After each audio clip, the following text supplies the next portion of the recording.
સુખદેવભાઈ કીધું કે કલાકારની કોઈ જાત ન હોય. અરે અમે કઈ જાત નહીં ખબર ન પડતી.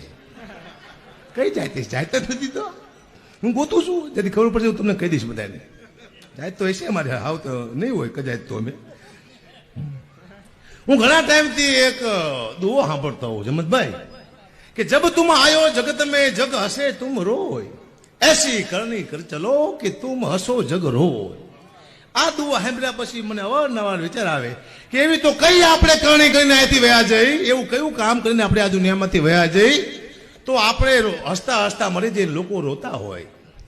તો મને એક વિચાર આવ્યો કે દુનિયામાં એક જ એવી કરણી છે કે તમે કોકનું 50 કરોડનું બૂચ મારી દો સાહેબ, આખું ગામ તમારી વાંહે રોતું હોય, તમે હસતા હસતા મરી જાઓ.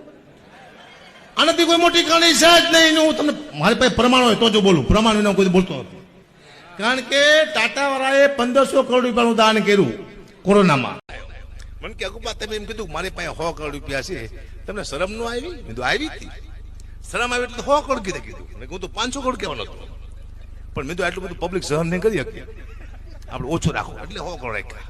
પણ હજી કોઈને વધુ પડતો હોય તો આપણે 30 ઘટાડશો. દુઃખની વાત છે. પૈસા જ નથી. 3 કરોડ રૂપિયા આપે બાપુ બને મારી બધી સંપત્તિને એક છોકરો હારે આપો, જાઓ કરો જલસા, મોટો કરો, જાઓ. શેઠ નહીં પૈસા લો કઈ ખરું.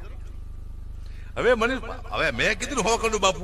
હવે કાકા બાપા 100 કરોડ હોય તો જિગ્નેશ કેવડિયાભાઈ કેટલા છે? હવે હું તો અહીંયા આવી ગયો છે. હવે આવી બન્યું બધા કલાકાર જોઈજો બાટલી થઈ છે. હાવ નાનો કલાકાર હશે કલાકાર. આ તો જિગ્નેશ કહેવાય તો બેતા બાદશાહ કહેવાય.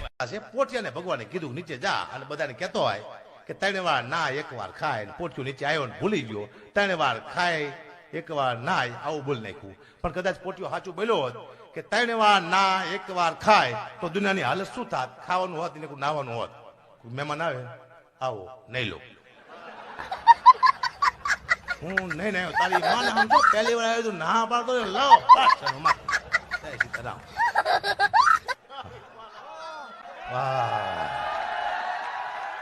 પછી અન્ન ક્ષેત્ર નો સ્નાન ક્ષેત્ર હોત. બાપુના આશ્રમ તમે જાઓ, અન્ન ક્ષેત્ર ચાલે બાપુનો 24 કલાક. હજારો માણસ જમણવા લે છે. પણ અન્ન નો હોત તો સ્નાન ક્ષેત્ર તલાવ ભર્યો મોટું. પછી એમ ન કે ધક્કાપા હાલો ખાવા, હાલો નાવા, કૂદકો બાળી સીધા તલાવમાં. પછી કોઈ મોટો માણા હોય એનું મોટું નામ હોય, ગમન ભુવા જેવો મોટો માણા હોય તો કે ભાઈ ગમન ભુવાની વાત ન થાય સાહેબ, હાજે 100 માણા નવરાઈને પછી એકલા નાય છે.